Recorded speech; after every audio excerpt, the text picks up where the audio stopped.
At ayan na nga guys. So hakutin na natin itong ating mga Argao Taiwan natin. Yung hinukay natin ng mga exposure sa project natin at tinalim natin noong nakaraan. Ayan, hinukay na, hinakot na natin mga kabonsay. Kamaning tulis natin. Ayan, kamaning tulis. Tapos yung ating mga materialis na dwarf melenders natin, mga nakawild dyan mga kabonsay. So hakutin natin dun sa bago musahin natin yung mga kabonsay. At ayan na nga guys. Yan. So mamaya pakita ko sa inyo kung mga nabot namin. Hindi ko na na-video yung iba dahil dalawa lang kami ni Boss Rapi, wala tayong taga-video. So sunod natin itong exposed roots na Hibiscus Taiwan. So sinet ba ko ng iba dyan, pinutol ko na, pero doon na natin ayusin sa kabilang bonsayan yan. Tanggalin natin to. Yan, hindi mo akong matatanggal rap to. Hindi ba to? Guntingin mo yan. Rumekta na. So itong malaki na to, ginawa natin extension pot yan. Sinakapatong dati sa bonsai stand to. So binabaya ko na lang para mas mabilis. Ano yung mga rap kung mahuhukay ito? Kunin natin ito, kukunin lang natin eh. Ayan o. 1, 2, 3. 1, 2, 3. Ayan. May mga ugat ito. Yan. Yun. Fine. Yan. Ayan, gupitin po rap. Yan. Yan. Bato mo rap din. Kaya mo batin. Bato mo dyan sa Iyon, at ayan na nga po ang ating exposure na Hibiscus Taiwan. Rumekta na.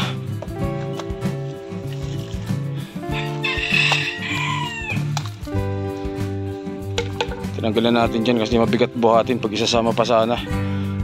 Lagay na lang natin sa sako yung buhangin riverside na yan.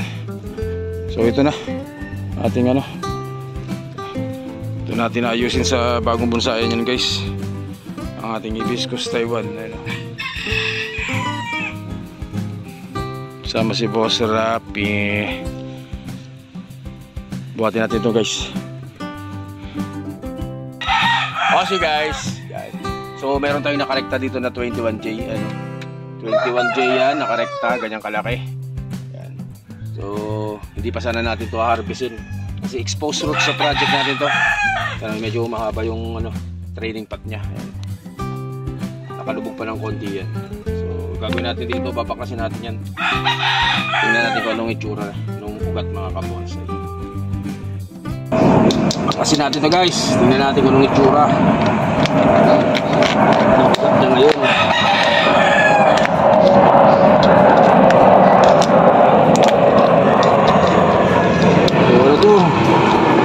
Wala pa akong balak sana na tanggalin to dahil exposure sa project natin dito. Patatagalin pa sana natin para mas tumanda at lumaki yung ugat.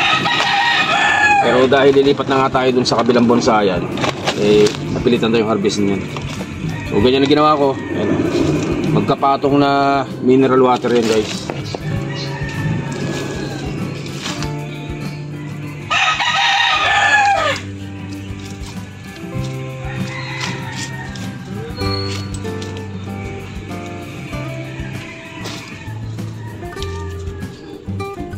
Laki.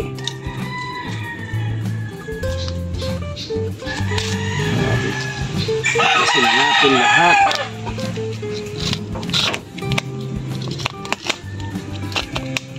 Para makita natin kung anong itsura niya guys.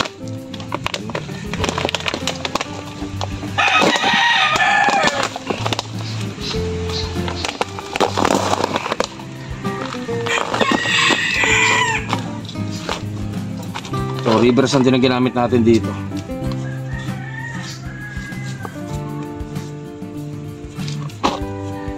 Uy, maganda. Uy, lumiko. Lumiko siya guys.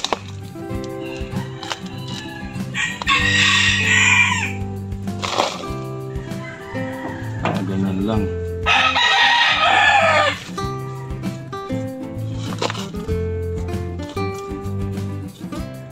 Maliit yung isa.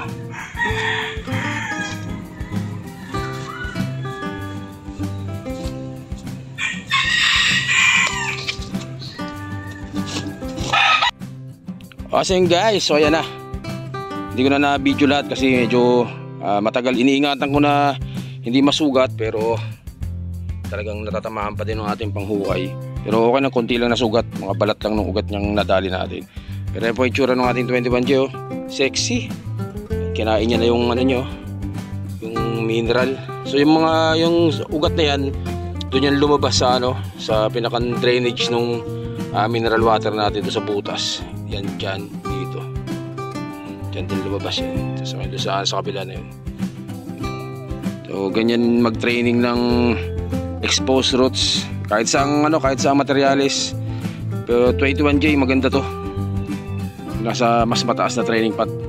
Kung gusto niyo ng exposed roots na forma, pero napakaganda ng mga bougainvillea kapag exposed roots yung datingan yan. So bukas ko na puputulin to dahil umaambo na naman mga kabonsai.